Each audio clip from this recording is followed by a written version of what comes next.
Well, good evening, all. Ira Epstein, and here we are with your weekend edition of your financial market wrap-up. And this is for Friday, the 8th of December, 2023. I want you to throw out of your vocabulary for the time being the word of recession. Replace it with the word soft landing. How do you have a recession with 3.7% unemployment? You can't. This wasn't a fluke. Yes, we probably had 40 to 50,000 jobs return in that range from the United Auto Workers and from the Screen Actors Guild.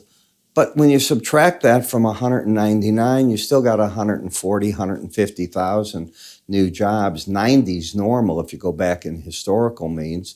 So therefore, we're still doing just fine.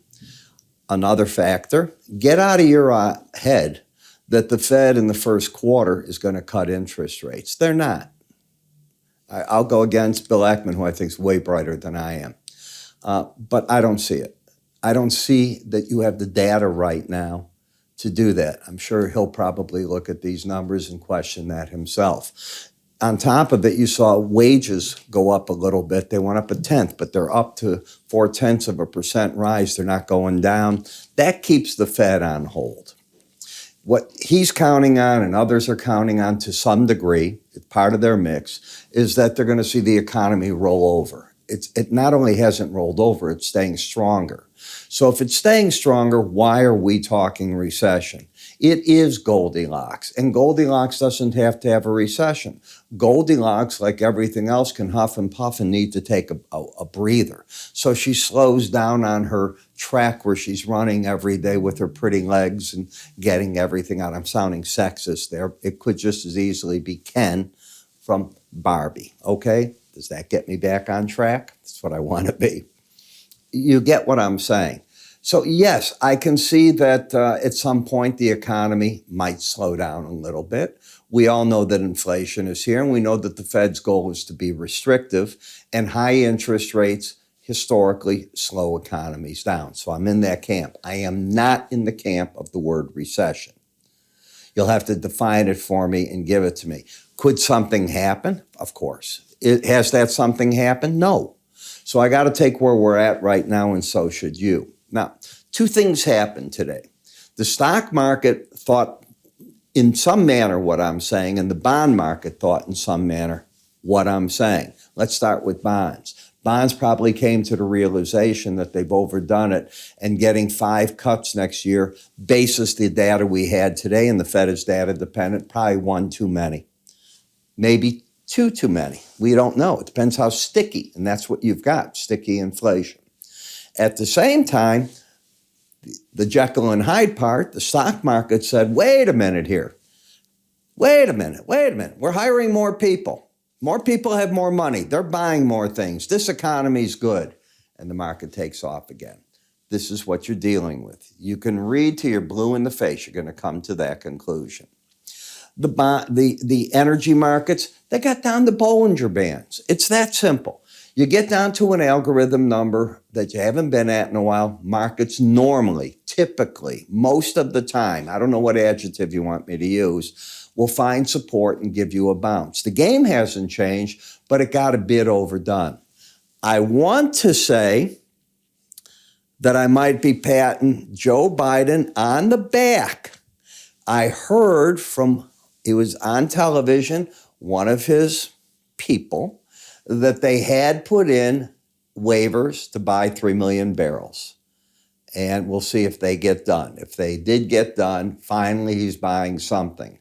I'm sure he'll take it to the White House and bury it in the lawn or whatever, but whatever it is, it's time to start buying them back, and that would be a good thing for us before we pay up very much, okay? They got down here before.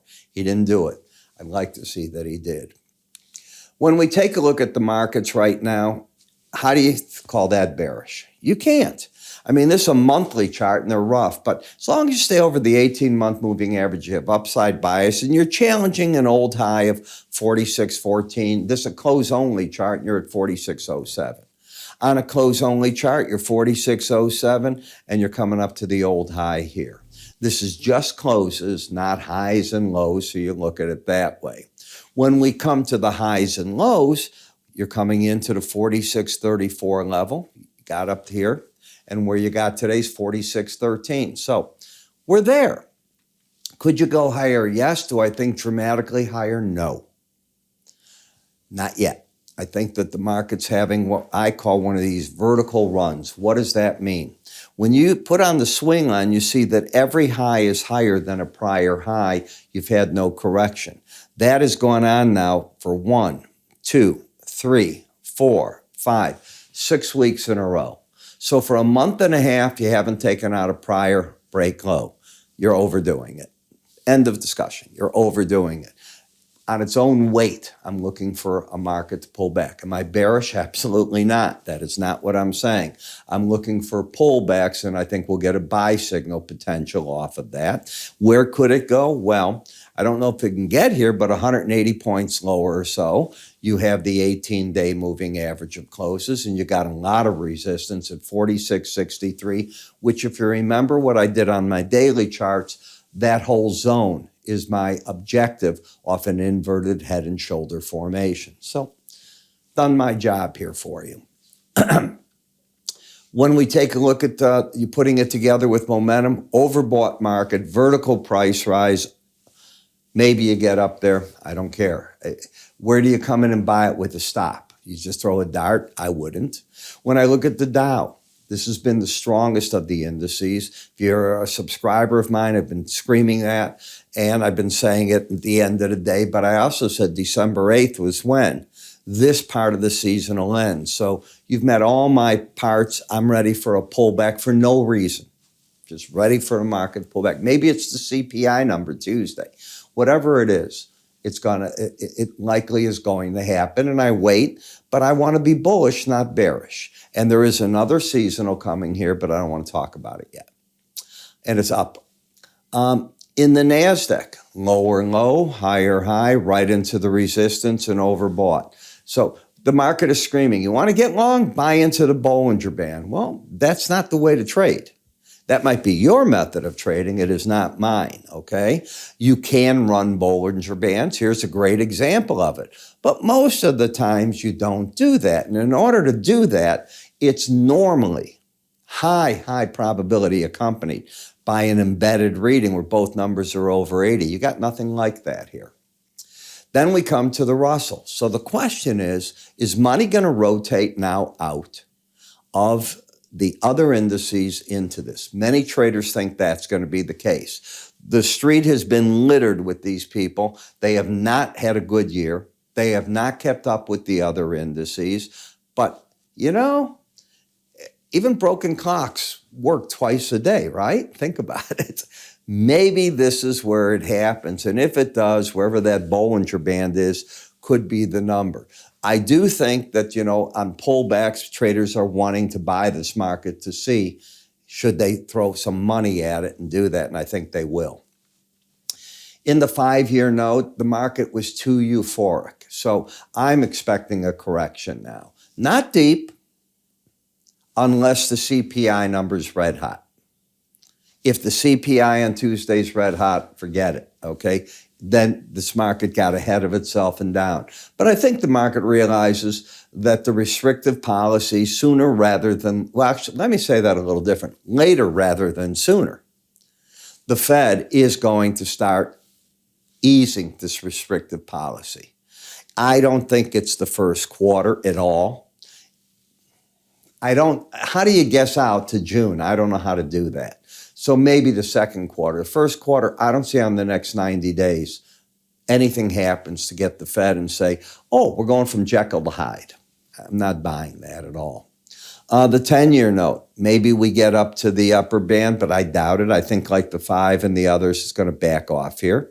In the dollar, let me give you the dilemma for the dollar. The first thing the dollar was breaking on, we're going to be the first currency to see the Fed cut rates. And that went hand in hand, dropped it, and gold took off when that occurred as well. Now you get a delay in that thinking. So is the European Central Bank going to be the first? So their currency's been dropping. Now bear this out. But when the rate cuts come, just think of it. You're going to your doctor. He's giving you shots for energy. That is why you're cutting interest rates. You're telling them, I'm taking you, you're going to be fine. You're getting stronger and stronger, and you're going to stand up and you're going to run. So which way do you go with that? Because now I think the European Central Bank is going to be ahead of the U.S. Bank. I think they can go in April. Wouldn't surprise me. We'll see what Ms. Lagarde talks like this week. But everything I'm reading sounds to me like that's a logical time, right at the end of the first quarter, for her to make her move. Whereas I don't think we're doing that because of our strong employment. They don't have that in Europe. That's the difference. We're watching Germany. They're having serious issues. So when we get here, I'm looking at this and I'm looking for potential buys, but I don't want to be the first guy on the street buying it, nor is the work saying yet to do it. You have a lower low, higher high, so you got to be careful there. The Canadian dollar is still in a buy mode. Momentum up, bias up, you're over the 18, and you've got higher highs, higher lows. I think the pros are going to nibble in that. Japanese yen, well, the market's already done the job the way the market did the job in bonds and notes. The marketplace determined for bank governor of Japan that his job was done. He's now going to get away from it, and the market took off and made its whole move. But it's hit its objectives. I think it's ahead of itself. I do think the Bank of Japan will get away from negative interest rates. I think they'll change some of their yield controls, what they're doing, and things are going to move. But I think they'll do it very, very, very slow. And I think you don't want to be the first guy on the street. This was the first wave to end the bear wave in the market. Now it generally pulls back from that and gives you something to work with. In Bitcoin, the market is betting heavily. Where are these ETFs? That's basically what's going on. And on the energy market, you haven't really done anything in the spread differential between the US, WTI, and Brent. And you got down cheap enough for me. If I'm a chartist, which I am, and you get down, I'm telling traders you got to take money off the table. You're not embedded. You're at the Bollinger Band and the 200-day average. And you'll say, I'm going to leave all the money there, Ira. What a fool you are. I know. I would tell you the same thing in WTI. If you were sitting next to me, yeah, you're not embedded. You're down to these numbers. I can't tell you any more than that. This is the high probability place to take money off the table. Heating oil. This is the high probability place to take money off the table, so on and so forth. Want to know why? Get my newsletters. You can get a free trial to my commentary, our charting services, our price counts. Price counts are one of the best tools you're ever going to see. I learned how to use them from the Linn Group, and I look at them like this week. They send out a digest of all the weeklies and the dailies, and I always look at it. It doesn't tell you to get into a market. It tells you if a trend is set in, where might it go? And it gives you probabilities of 5 steps along the way as to where they go. It's fascinating as can be. And the accuracy of it is what impresses me. Nothing's always right. If you're looking for something that walks on water, keep looking. Don't even bother with it. If you're looking for something that's got Hall of Fame batting average, in my opinion, yeah, that's what you want. By the way, let me tell you on the Hall of Fame. You're a ball player, baseball player. What do you have to hit as a hitter to get into the Hall of Fame? You ever think about it? Well, if you get one time, if you out of 3 bats, you get a hit 1 out of 3 times, you're in the Hall of Fame. You're a .333 career hitter. I'm assuming you're a good player with the field. You're not a complete. You just can hit, and that's it. Game over. Well, from everything I've seen, they're way beyond that. But that's my point, and I look for the accuracy of those things. So you got a whole array. This is just part of what we have. Move your cursor to the top or go to iraepstein.com. Under free offers, sign up. You're foolish not to if you don't do it because, number one, there's no credit card. Take a look at some of this stuff. You won't see it elsewhere. I'm Ira. You have a good weekend.